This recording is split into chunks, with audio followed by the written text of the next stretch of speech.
Bonjour à toutes, bonjour à tous, bienvenue sur Le Fossé, on se retrouve en direct. On est ensemble, on est bien pour une nouvelle émission de l'OM au café. J'espère que ma connexion va fonctionner. Ouais, pour tout vous dire, pour être sincère avec vous, quelques petits bugs chez moi ce matin, donc on va voir si on arrive à être au top ensemble pendant toute l'émission. Voilà, je vais tout de suite parce que je ne suis pas encore connecté sur Twitch. C'est ma faute, voilà, sur le chat de Twitch où je vous retrouve les fidèles, les amis et les nouveaux pour un train de live niveau 1. Eh oui, quand même. Je profite de l'occasion aussi pour saluer Loïc Lachaud, fidèle compagnon de nos aventures twitchiennes. Évidemment, vous savez, l'Olympique de Marseille, c'est dimanche contre Brest, 20h45 à l'Orange Vélodrome. Je vois Sauna, je vois les copains qui sont là. On me fait remonter. MyFossé, ça marche pas. Bon, à voir, Nico. On va checker tout ça avec Loïc. Et hello Romain, ça va? Tu vois de Balerdi titulaire, même s'il n'est pas 100% ou pas ce dimanche? Écoute, j'ai pas toutes les données, Charlie. Moi, si tu me dis Balerdi, s'il joue, il y a 50% de chances qu'il se pète, non, je le mets pas. Après, si tu me dis il y a 10% de chances qu'il se pète, oui, je le mets. Je le mets parce que trop important. On a un OM avec et un OM sans Balerdi. On a une défense très moyenne avec Balerdi. On a une défense éclatée sans Balerdi. Donc, je pense qu'il n'y a pas de débat. S'il peut jouer, il faut qu'il joue, quoi. Voilà. Confiant pour dimanche, Erling Haaland, très beau pseudo évidemment. Je suis ni confiant ni inquiet. J'attends de voir. Voilà. Je profite de l'occasion pour donner mon avis parce que je ne l'ai pas fait encore cette semaine concernant ce retiro. Je ne sais pas comment il faut dire retiro, le truc qu'ils font en Italie. Honnêtement, je suis pas fan de l'idée. Voilà, moi, je comprends pas trop l'intérêt d'aller se terrer en Italie. En plus, ils vont à Rome, là où il y a le pape qui est décédé, avec un monde fou qui va arriver dans la ville pendant des semaines, le conclave, etc.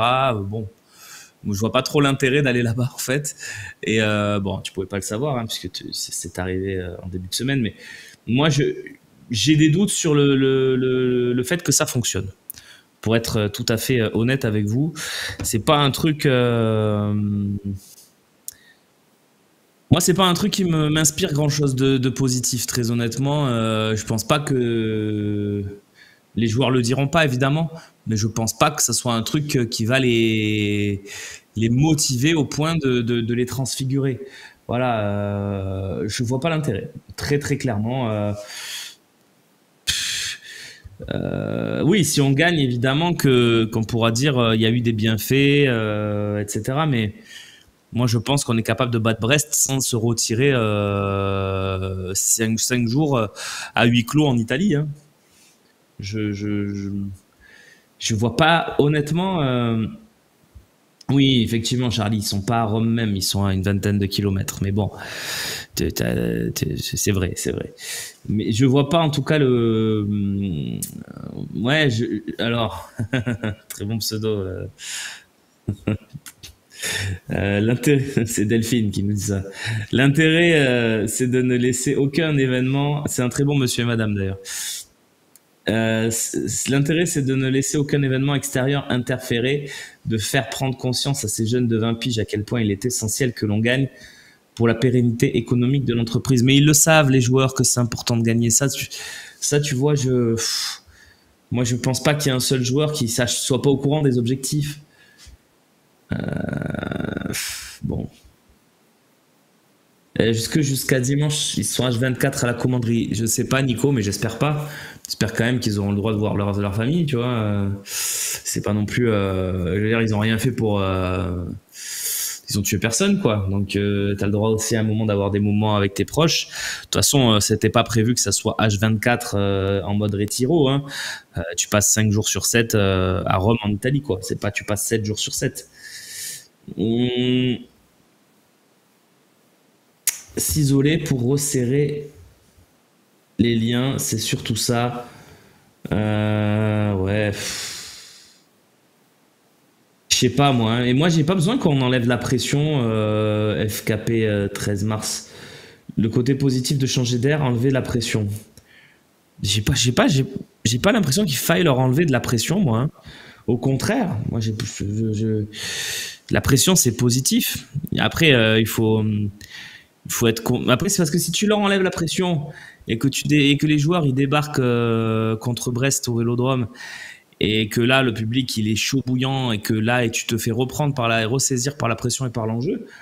Non, moi, je suis pas sûr que ça soit l'idée du siècle. On verra. On verra, les faits me donneront tort, je l'espère. Bah, je pense, de toute façon, je pensais avant le Rotiro et avant tout ça, j'ai toujours pensé qu'on allait terminer dans les 3 premiers. Donc je change pas d'avis. Par contre, de se dire qu'on va retrouver une équipe transfigurée, j'y crois pas. Hein. Voilà. Sinon, tu as des infos sur... Non, les infos sur le déroulement du stage, très peu, honnêtement, l'enfant divin, je vais pas te mentir. Voilà, autant quand ils sont à Marseille, à la commanderie, et c'est peut-être pour ça aussi, hein, l'intérêt du stage, hein, c'est qu'il y a beaucoup moins de choses qui filtrent, mais non, j'ai pas d'infos particulières sur le stage, honnêtement. Voilà, autant des fois, je vous dis ce que j'ai. Là, je vais pas m'amuser à broder sur un truc que je n'ai pas. Voilà, j'ai pas plus d'infos que les autres sur ce stage. Voilà. Rastaman qui me propose un tu préfères, j'ai l'impression. Salut Romain, cet été tu préfères voir partir Balerdi et Rabiot ou Højbjerg et Greenwood? Ah, c'est des packs. Moi, tout ce qui. Dur. C'est dur parce que. Ouais, c'est dur. Je sais pas. Je sais pas. Je vais répondre pour jouer le jeu, mais. Je préfère voir partir Højbjerg et Greenwood. Parce que je pense que Greenwood, je sais pas si ça va matcher sur le long terme avec l'OM. J'espère que oui, mais j'ai des doutes. Pour les 3 autres joueurs, je pense qu'il n'y a aucun problème pour matcher sur le long terme avec l'OM, mais pour Greenwood, j'ai un petit peu plus de doutes, même si j'espère. Donc à choisir, je choisirais ça, voilà, même si j'ai pas très envie que ça se passe. Voilà. Et je protège l'autre package parce qu'il y a Balerdi, notamment. Paris va laisser gagner Nice pour nous enquiquiner. Non, Alfredo, je pense que c'est pas du tout dans l'intérêt de Paris. Le PSG, ils ont un objectif majeur qui est de terminer invaincu en Ligue 1. C'est leur objectif de fin de saison. En plus, évidemment, de leur objectif grandissime de la Ligue des Champions, pardon. Mais non, je pense pas que le PSG soit dans cette optique de laisser gagner qui que ce soit. Alors après, évidemment, hein, ils vont peut-être aligner des joueurs de l'équipe B, on va dire, des Kangin Lee, des Mayoulou. Voilà, ces joueurs-là vont peut-être jouer.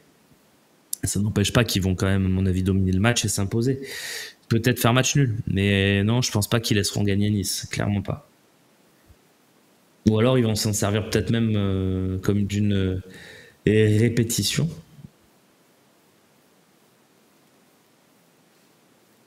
Les supporters mettraient une pression de ouf aux joueurs, pourquoi pas? Je suis d'accord, Eline Kera.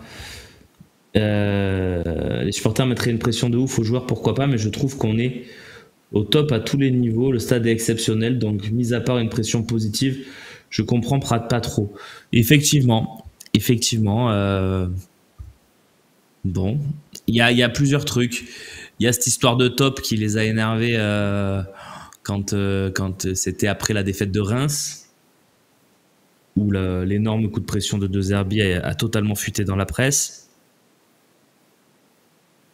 Il y a l'article d'RMC d'hier, par exemple, où voilà, c'est peut-être pour s'éloigner de ces choses-là.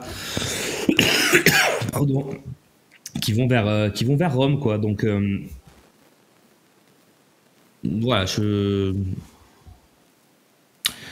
trouve que le calendrier de Lille est celui qui, sur le papier, paraît le plus abordable. Oui, j'ai regardé ça, je suis assez d'accord, Charlie. Pour moi, Lille, c'est abordable, effectivement. Monaco a 3 déplacements, même si c'est pas contre les plus gros cadors, il y a quand même 3 déplacements. Merci Ben, c'est très gentil. Merci pour ton 30e mois d'abonnement. Donc Monaco un peu de plus dur. Nous, ça va, c'est intermédiaire. Même s'il y a ce déplacement à Lille, je trouve quand même que nos 2 réceptions plus le déplacement au Havre, c'est pas... Voilà. Est-ce que c'est pas pour empêcher certains de sortir en semaine avant les matchs? Oui, peut-être. Après, j'ai pas enfin, de ce qu'on a comme retour sur Marseille, on n'est pas avec l'effectif de plus gros dingos de sortie. Hein. Quand même des joueurs qui savent se tenir pour la plupart.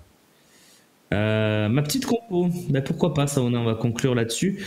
Juste avant, tiens, je vais vous donner ma compo pendant la petite page de pub et puis on décryptera quelque chose dans 2 minutes. Ma compo pour ce match, ça serait Rouli, bien sûr. Si on a Balerdi. Et après, à côté de lui, pour affronter Brest, j'ai quand même envie d'avoir un défenseur. Parce que leurs ailiers sont quand même très intéressants. Donc moi, j'irai Murillo sûr. Et j'irai quand même sur Cornelius, moi personnellement. Après, c'est un choix perso. Je trouve qu'avec Balerdi, ça marche pas trop mal. Pas Kondogbia, non, surtout pas sur les dernières sorties, il m'a pas rassuré. Encore une fois, c'est ma compo. Hein. Juste Dams, penses-tu qu'on pourrait récupérer des joueurs de Tottenham en prêt? Non. C'est impossible. Voilà. Surtout que ceux que tu cites. Hein. Madison et Son. Non. Bah, parce qu'il y a des salaires Première Ligue, il n'y a aucun intérêt de Tottenham de prêter des joueurs. Enfin, c'est impossible voilà. Son, tu peux peut-être le faire en transfert, des trucs comme ça, tu vois, mais en prêt, c'est impossible. Voilà. Et encore, hein, je pense pas que ça soit possible, même en transfert. Oui, Balerdi, ça a repris un petit peu d'entraînement collectif avec le groupe et c'est possible qu'il soit là dimanche. Donc je continue ma compo. Donc je vais mettre Merlin à gauche. Je vais mettre Enrique à droite. Je vais vous mettre Rongier, Højbjerg au milieu. Rabiot, Greenwood et Guiri. Voilà, c'est une compo sans surprise. Je joue dans le système de Zerbi parce que j'ai l'impression qu'il va jouer comme ça. Voilà, donc on va aller là-dessus. Problème Garcia, c'est que je suis pas convaincu défensivement, moi. Je trouve qu'il est pas solide, le garçon. Après, c'est vrai que Garcia, ça démérite pas non plus. Hein, ça peut. En fait, Cornelius Kondogbia Garcia, il n'y en a pas un qui s'impose au point de révolutionner l'équipe, quoi. Allez, petit jingle et on enchaîne.